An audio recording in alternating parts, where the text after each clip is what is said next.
Kevin Hall, welcome so much to CharterFolk Chat. Terrific to have you here.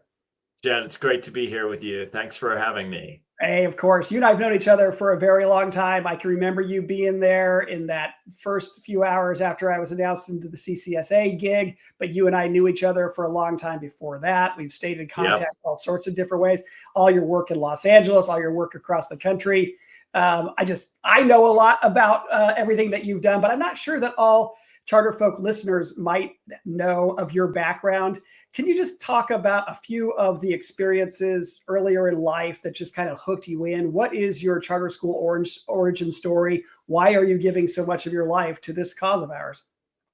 Yeah, Jed, thanks so much for including me, and it's a true honor to be able to spend some time with you talking about charter schools and charter schooling. So I guess my origin story. I was a fourth grade teacher in Compton, California. I was the executive director in Los Angeles in the early days of TFA, and sort of year 2 and 3 of Teach for America, and then taught elementary school. Before going to business school, I was an early charter entrepreneur. So I co-founded, along with 3 others, something called Chancellor Academies, which was started in 1999, and started to create charter schools in Florida and Arizona, and in many places beyond that. We were sort of on the first wave of charter networks that started. And then I got to be a philanthropic investor. I was the COO for the Broad Foundation, Jen. I think that's where we first met. Yep. And then for the last 15 years, I had the great pleasure of working at the Charter School Growth Fund and being the CEO for CSGF for the last 15 years, and have got the chance to work with so many incredible education entrepreneurs and leaders to help support them fulfill their dreams to create more amazing schools for young people and communities. Well, thanks for that background, Kevin. You're being a bit modest too. Charter School Growth Fund is absolutely one of our pivotal organizations, and it was off to a great start. John was a great founder and all of that, and yet your coming to Charter School Growth Fund was a very important moment, and you've been able to build just an incredible team, an incredible organization. One thing I've had a good chance to see you in a lot of different settings where you speak in front of lots of folks, and maybe there are thousands of charter folk that don't know about the level of passion that you bring to the work. Some of the speeches that you make, some of just the degree to which you're moved to tears. Just talk to us a little bit about what is it that brings that level of commitment, that level of passion for the work. Sure. Well, Jed, as maybe some folks on CharterFolk know, I'm the world's poorest speech maker. So and I embrace that. I embrace that.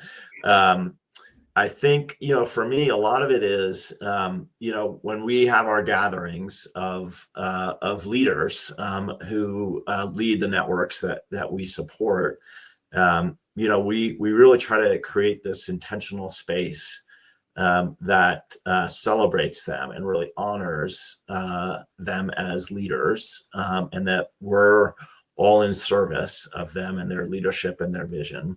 And I think for me, I know how amazing each and every one of those leaders are, and how much passion and belief and energy and skill they bring every day. And so in some ways, I think for me, just knowing that that is happening across thousands of amazing charter schools across the country is just super moving for me, because I know that they are writing and helping their students write incredible stories that are going to change the world, change their individual worlds, and change our collective worlds in terms of what they're able to do. And so, for me, I just get super emotional and passionate about that, and frankly, our belief in them, in what they can do and accomplish. So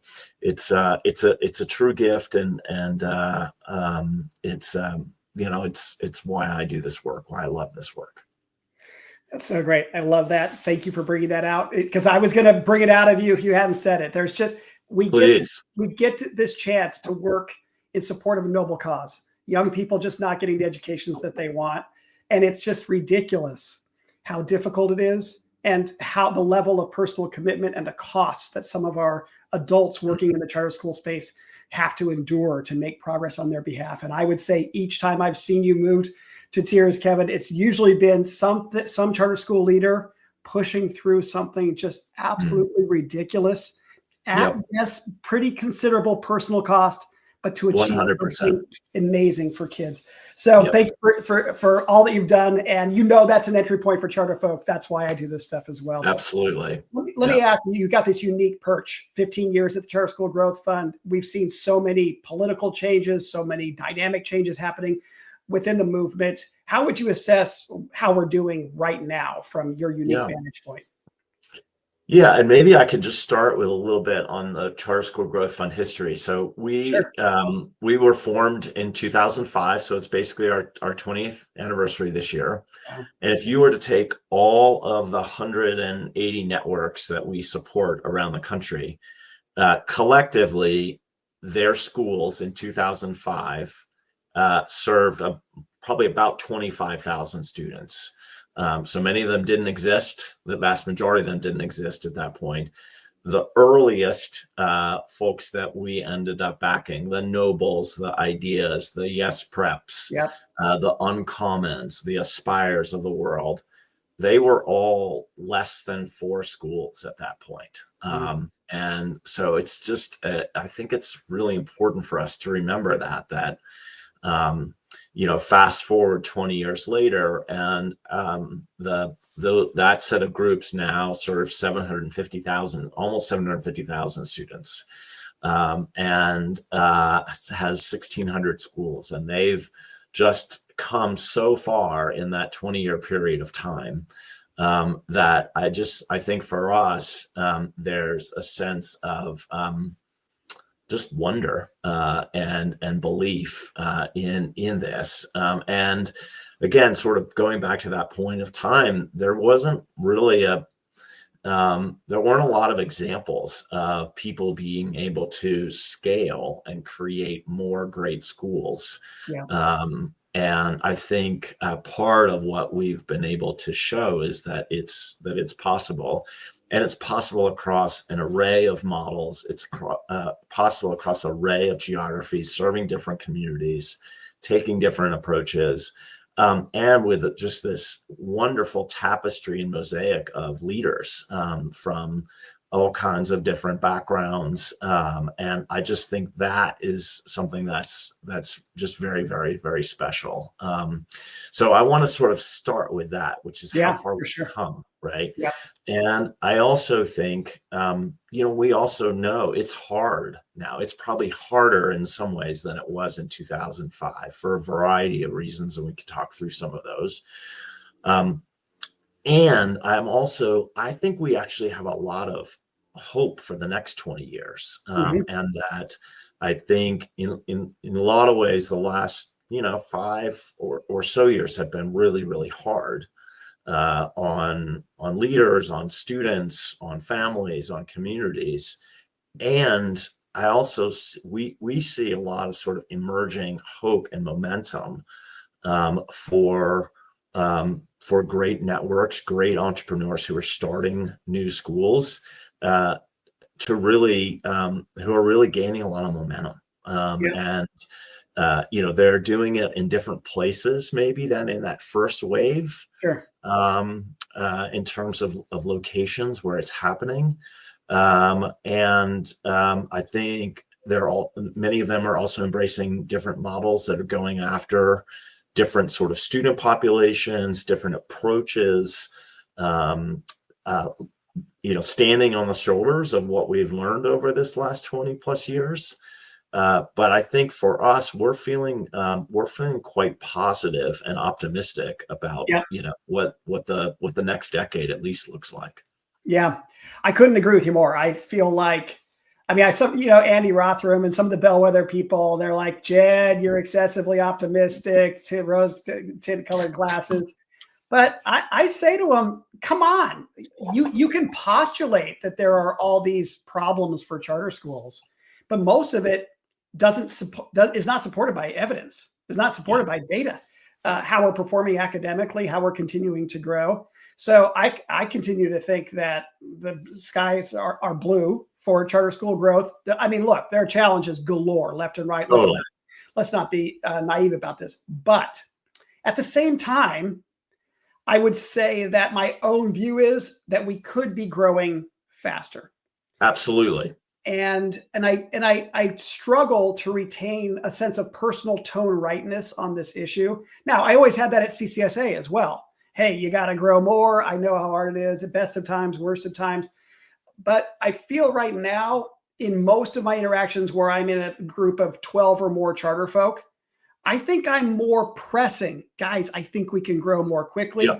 I'm also not hearing, Wallace, that's really offensive. Don't you know how hard? There's actually greater receptiveness to it. But hey, we're at 3.7 million kids in charter schools or thereabouts. I feel like we should be trying to get to 5 million before the decade's out. And I feel like it's within our potential to do it. How do you think about what this balancing, what's within our potential and what seems tone right within our own base?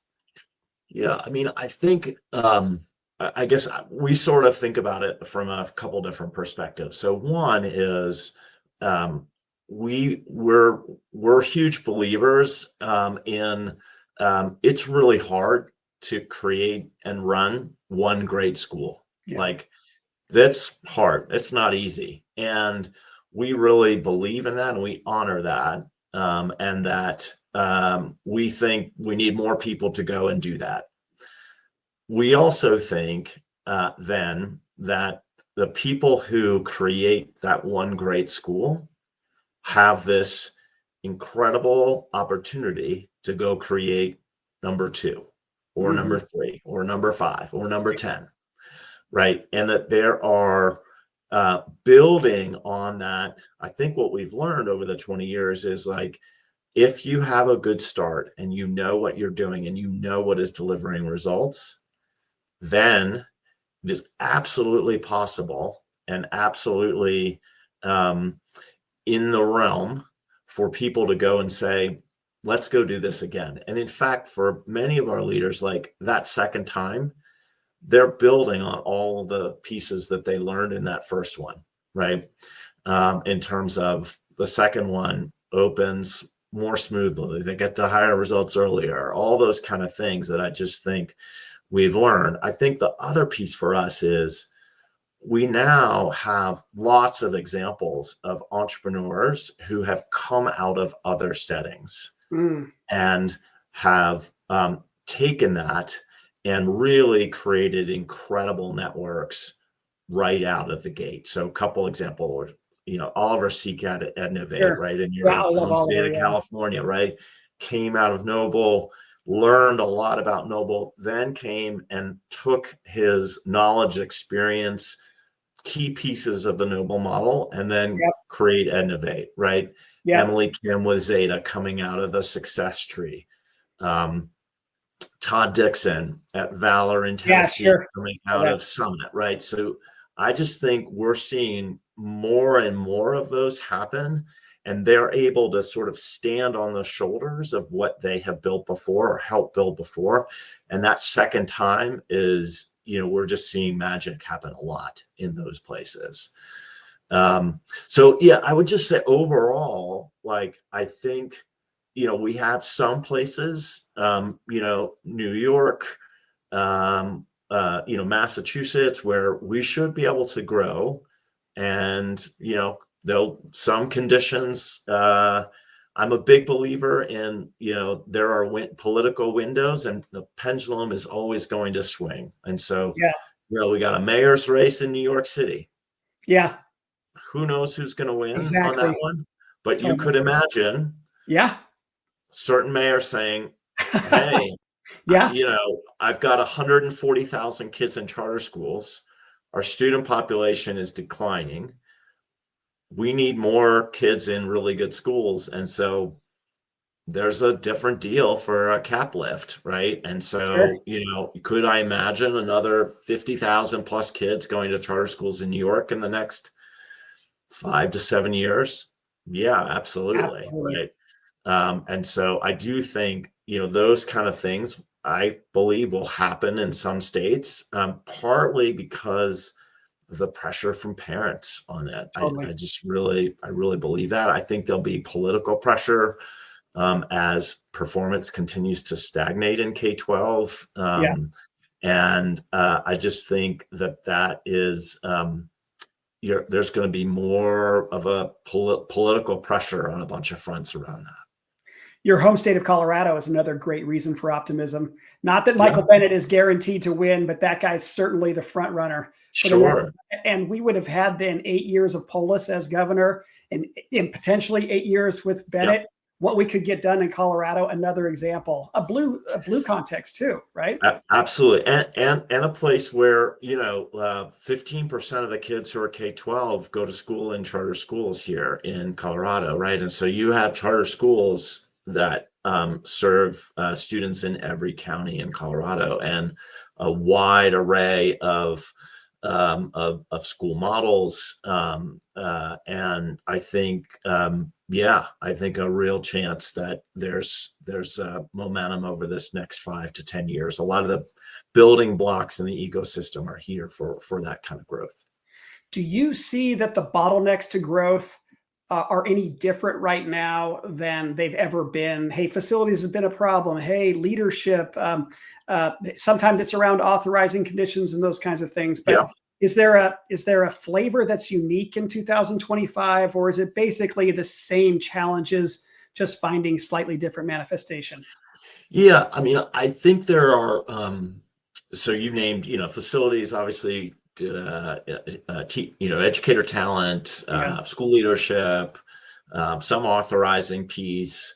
I think, a couple others that I might name as well. I think for some people, they haven't made it sort of all the way back from what happened kind of in the COVID 5 year period. And so I Yeah. think for some, there's a push of like, hey, I've really got to get my core academic engine firing on the way that I Yep. believe it can be, and it had Yeah. been, 5 or 6 years ago.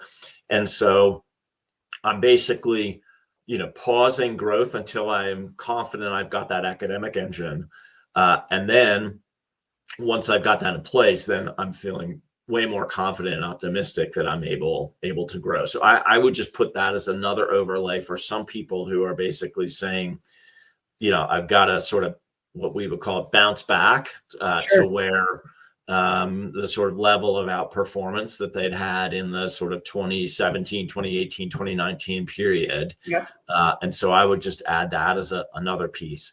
I think the other one happening, Jed, is that in a lot of parts of the country, the population of K-12 students is shifting, right? Yep. So in home state here in Colorado, it's going from, Denver, which really grew student population between 2000 and 2012 or 13 or 14, to where it's now has shrunk back.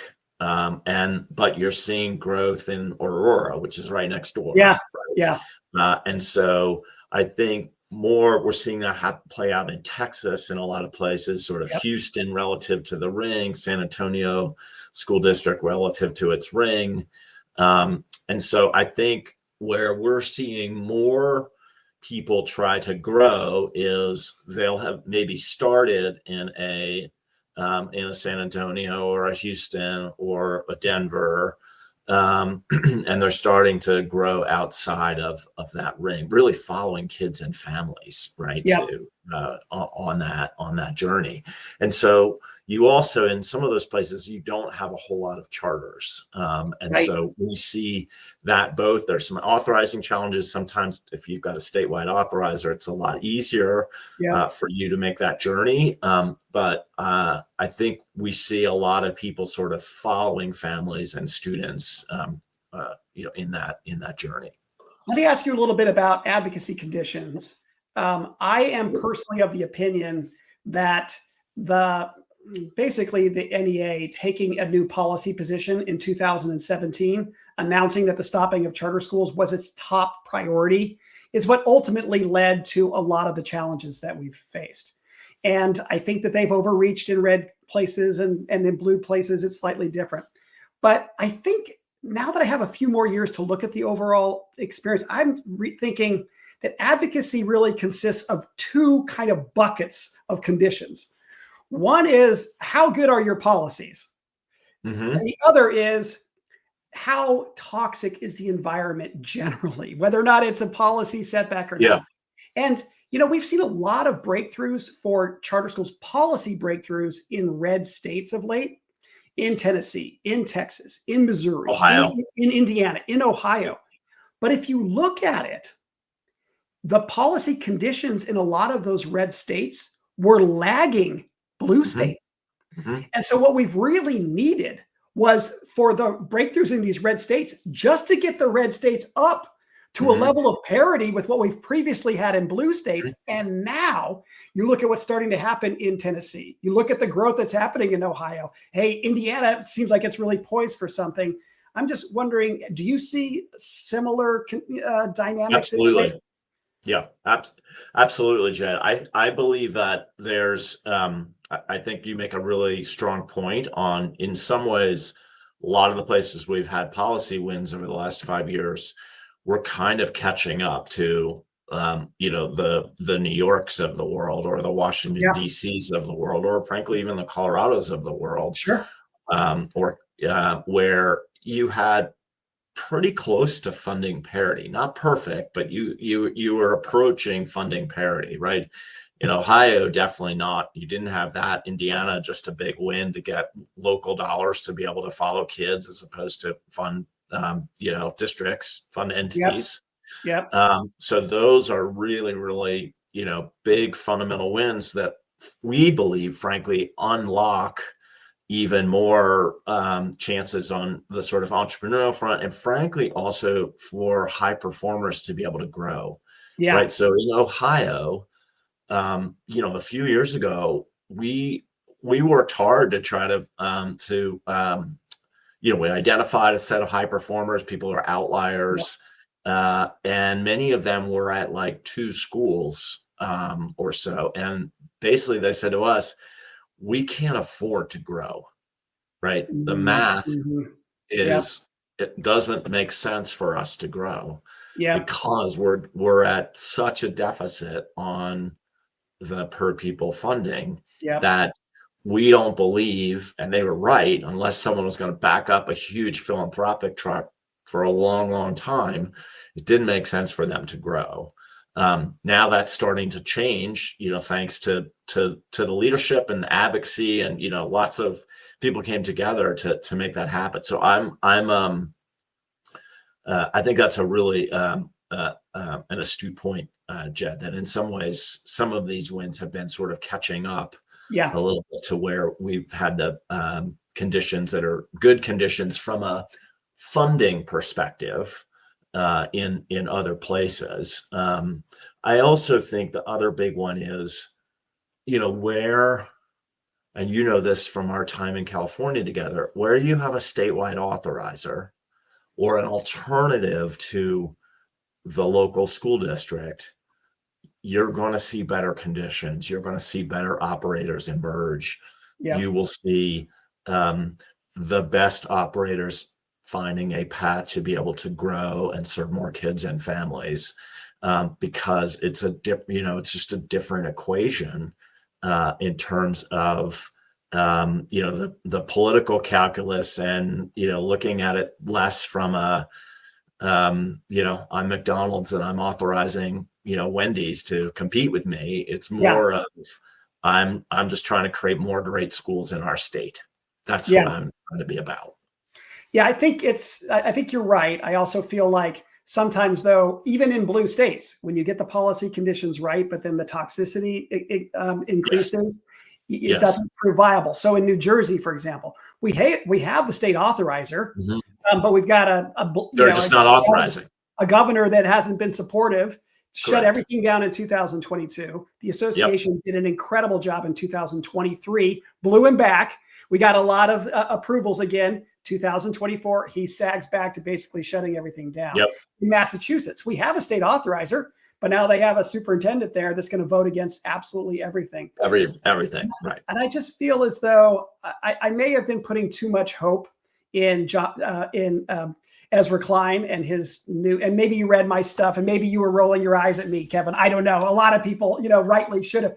This idea of an abundance agenda needing to be something that the Democrats embrace more broadly, but also certainly an abundance agenda, as it relates to education. Klein decides to take a pass on the education issue altogether Sure. in his book, right? Yep. And I just feel as though the conditions of our traditional public schools are degrading so rapidly in these blue contexts that it's not going to be a viable place for them to stand for a long time. I don't know if that means 1 year, 3 years. I don't know if it means we need Bennett to get out there and we need a new mayor in New York to set a total different tone from a national perspective. But ultimately, as toxic as it is, I still remain optimistic in these places that charter schools are going to be able to resume their growth again.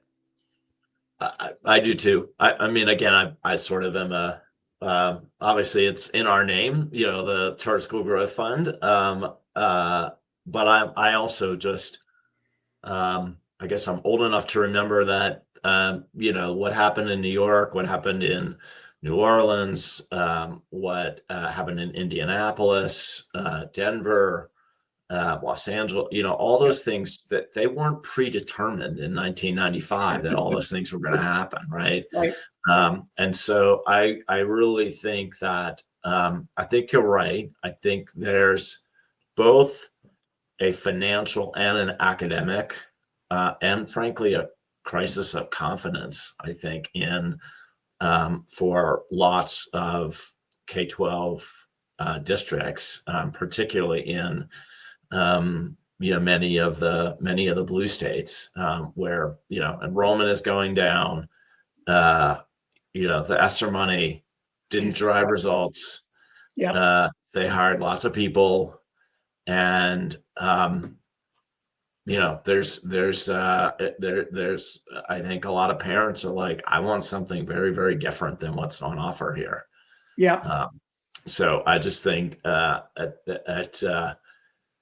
think at some point there'll be a new mayor in New York, there'll be a new mayor in Chicago, there'll be people who will there'll be a set of people who look at the calculus and say, this actually it can be a political winner for me to try to create more great schools. Yeah. Well, you'll remember from my CCSA days, I certainly said all the time in terms of our strategic plans and all that stuff that we reserve special effort, special emphasis for growing in areas where kids and communities have been historically underserved.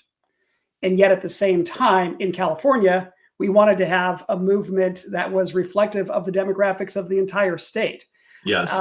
Colorado is probably the story at a whole other level, right? But there were a lot of funders and others that just did not embrace the idea of, hey, let's let schools go into Orange County. Let schools get across this LA Unified line and go east toward Riverside. Mm-hmm. I mean, there's a dead zone, from basically, LA Unified all the way out to the 10 freeway.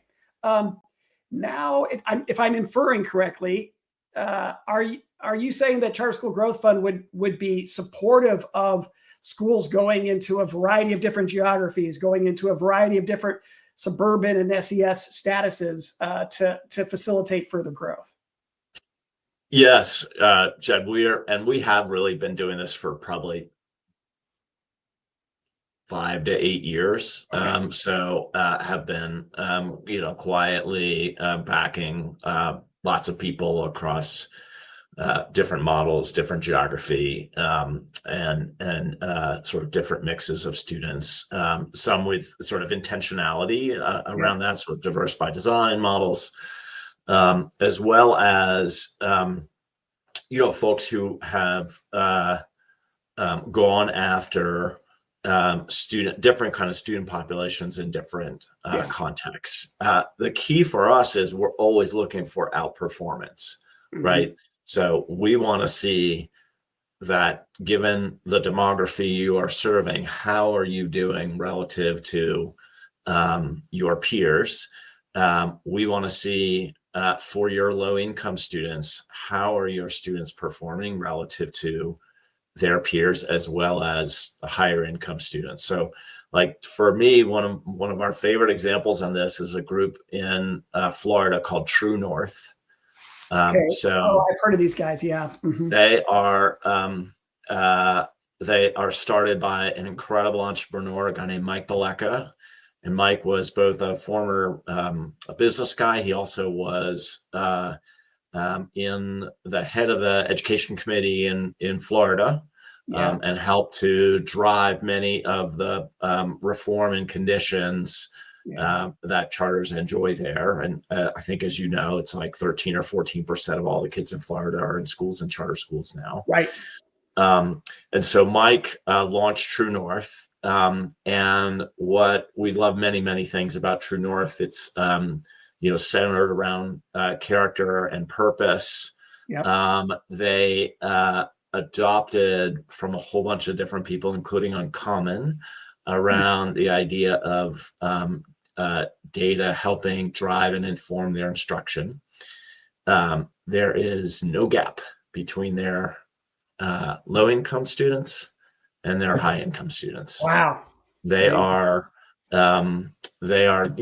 1%, top 2% schools all in Florida. Incredible places of learning and human development and flourishing. So, their demographics are probably 25 or 30% low income.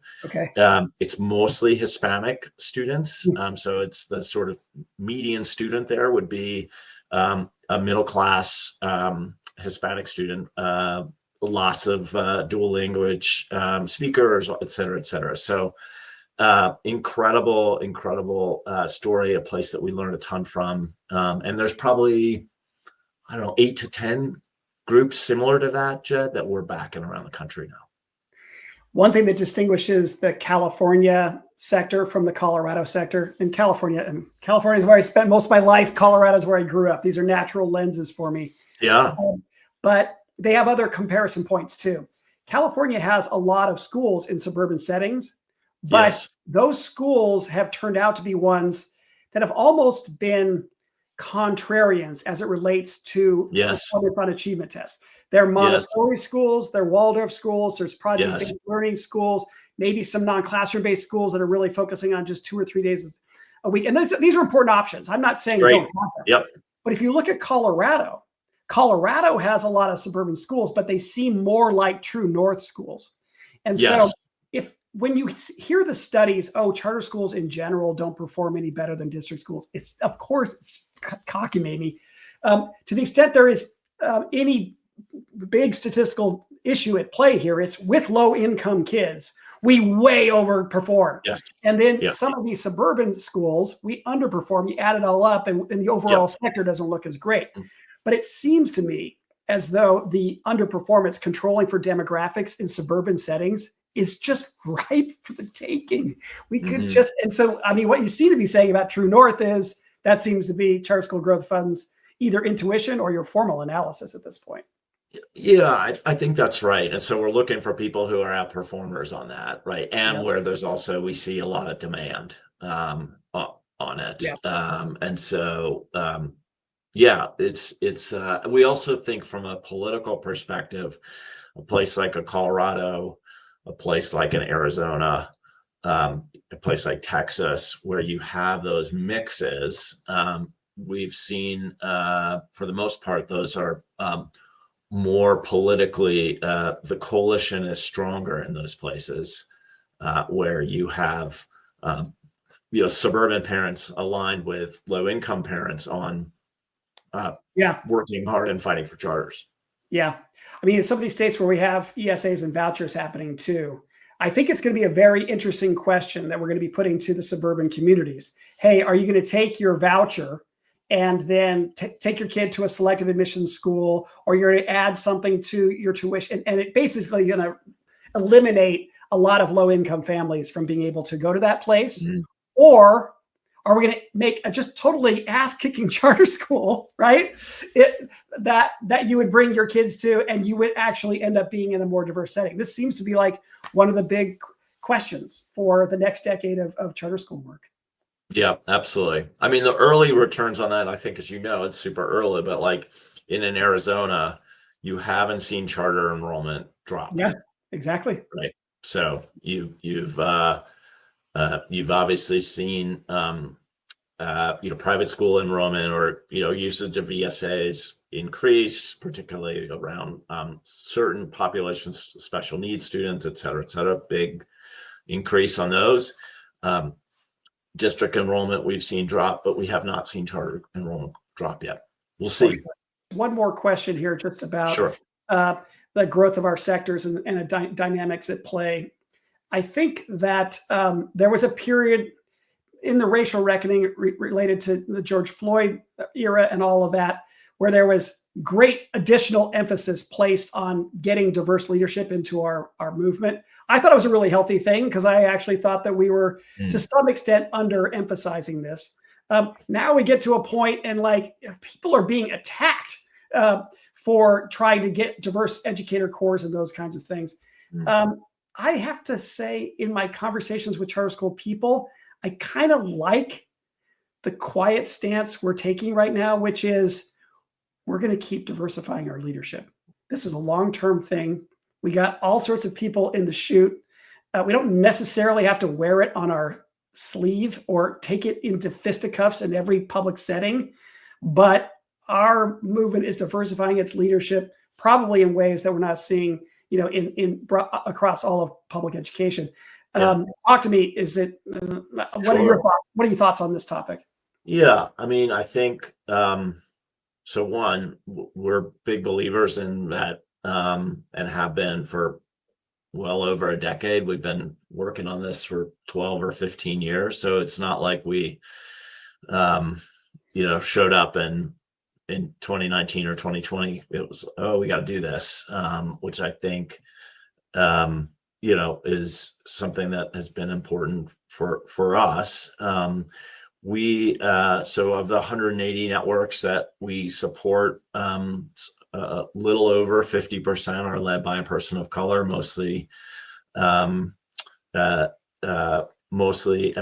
American, Latino, some Asian leaders as well in that. So we're super proud about that. It's been that way for 7 or 8 years at this point. And also over 50% are women, which is another thing that we've really leaned into. And with the idea of like, we think both of those things are huge strength. And we have tried to lean into break down some of the barriers that we had put in place probably in the beginning 5 years or 7 years of the growth fund, that we're not anything about performance, but we're about lenses that we're using as an investor that were sort of shortcuts that ended up not serving us well, right? So our classic example is in the beginning we were like, oh, you have to have a 5-school growth plan in order for us to look at you. Well, what that ended up doing is it sort of preference people who are like, okay, I've raised a little bit of philanthropy. I know I can go do this. I can get so-and-so consulting firm to help me, et cetera, et cetera. So we were doing that, had zero bearing on our results. Yeah, it was a shorthand for us. Right. And so once we relaxed that in 2012 or 2013, we started to be able to get lots more amazing entrepreneurs who are running just as good a school as anyone in our portfolio. They're sort of thinking that they could go raise enough philanthropy to do 5 new schools. That was just not their experience. And so for us, we changed how we worked so that we were way more embracing of kind of what we would call a next school plan, things like that. So you're really building that base and that confidence of a way more diverse leadership pool who are running amazing schools, and you're creating this, getting rid of sort of the barriers of helping people to be able to do that. So it's I think my summary on this is we just got to do the work, right? Whether it's it's got to be important in who we are, and we got to do it every day, and we're in it for the long term, and we believe that diversity of leadership and model and geography is a true strength for us. Again, we just want more great schools, right? I think for us, we're like, let's just create more great schools, regardless of who runs them. That's what families want. And so the more we can lean into how do we create more great schools that deliver for families and communities, I think that to me is the North Star for us. That's great. Let me ask you just one more question, then I'll ask a last piece of advice for CharterFolk from you. But my obsession is advocacy. Whatever happens with the Supreme Court case, on the other side, I think our advocacy needs are going to be even higher than they've ever been in the past. And they've been significant in the past. I also would say that over the last 5+ years, we've seen some strengthening in charter school advocacy at probably a pace beyond what we've seen before. I think Starley's example in Texas was an incredible one. I agree. Basically showing that organization could, in very short order, be evolved into a C3, C4 organization. There was unity across the sector. One of the great things, I think underappreciated about Starley's success story in Texas is how several of the biggest charter school organizations, the biggest CMOs, really came together and worked together while at the same time sharing governance authority with smaller organizations. All of those organizations together, CMOs and the state associations together. You're uniquely posed. I know that your organization now consists of a variety of big organizations and small. But if there's anything that we need, I believe it's the coherence of your portfolio of schools coming together with our state associations. Hey, if our state associations aren't good enough, all right, great. Let's put some constructive heat on them. Everybody knows I love the charter school leaders. Oh, the CSA leaders. Hey, $25 per kid and all that. I love them, and I beat on them too. You're not good enough yet. Right? And it's fine that we have constructive pressure from our big organizations and our members generally to get better. But when we get separated, I just feel like in Los Angeles, it would be like the Lakers winning without Kobe. It would be Chicago winning without Jordan. They have to be on the same team here. And the team has to have a shared vision for, damn it, we're going to win NBA championships here. Talk to me about what your view is on how advocacy is done over the last 5 years. And is there anything that I personally or all of us collectively could be doing to encourage us toward what's going to be the strongest long-term recipe here? Yeah, I mean, I think one piece for me is we have way more in common than we have difference. And so I just think embracing that, it doesn't mean you have to agree on everything. Like part of hopefully building a wider tent is that we're able to work on important things in terms of delivering for students and families, that maybe many other things that we disagree with people on, and that's okay, and that's healthy in a democracy. But that the more that we work together, the stronger that we're going to be on this. I think that's one. I think the second is, I do think, being clear on these are step-by-step things, right? What do we need to do this year? Yeah. What we need to do next year? Where are we going, right? And bringing along, key leaders in the movement, that coalition, and then, hopefully attracting others, including, philanthropic capital, et cetera, and political capital to make that happen.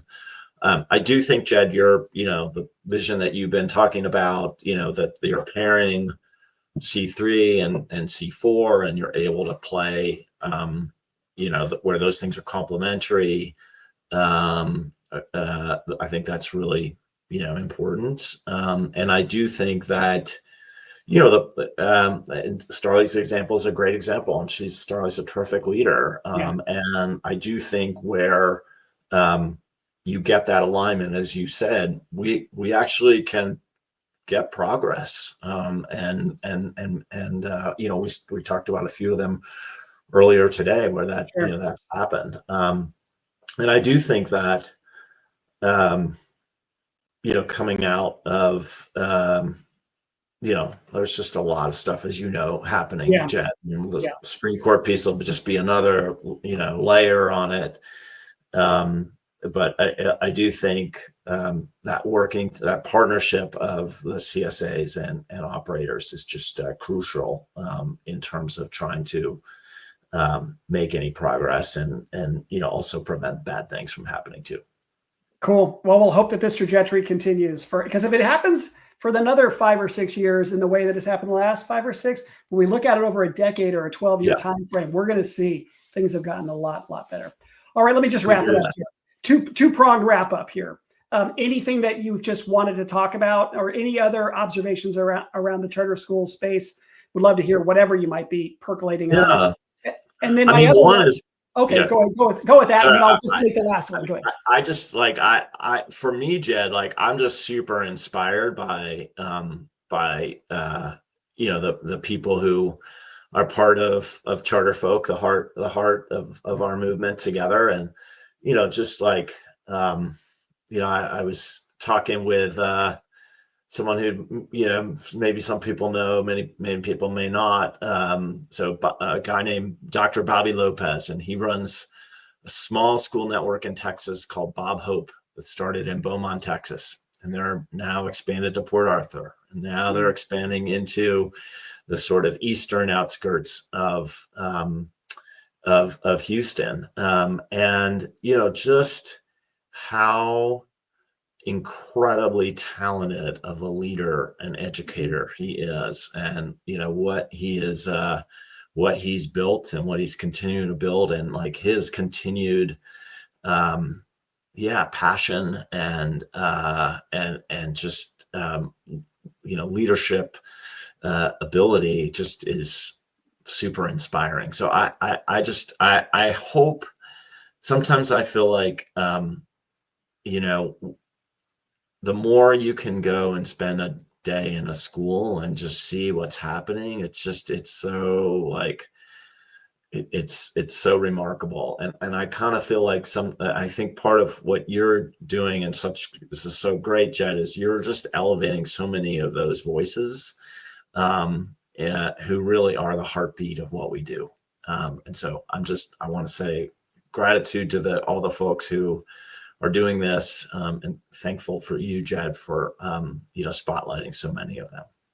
That's great. Well, really is close to almost what my second question was going to be. Is there any piece of advice you would offer to the CharterFolk organization, to our board, and to others? Is there some incremental thing that we're about ready to celebrate our 5th anniversary here, and we're thinking about the next 5 years? Anything that you could see that is a gap that just might be right for us to focus even more on in our second? I mean, I think one thing that's going to, we're spending a decent amount of time on and working with leaders, and I suspect this will be something that's going to,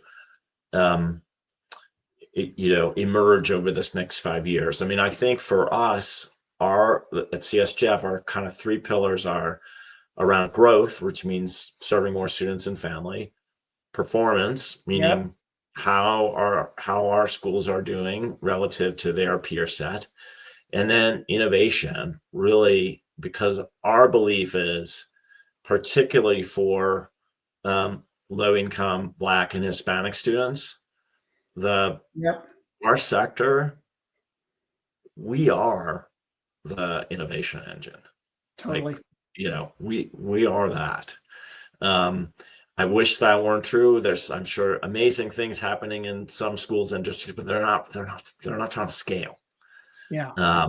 And I think, in many ways, like, I do think, Jed, this next 5 years, I'm imagining that we'll see some key changes emerging on kind of school model, how schools are run, opening up new ways of thinking about things that I suspect that will be a key theme for the heart of the movement here. So that would be my one little pitch to you and your board and your community.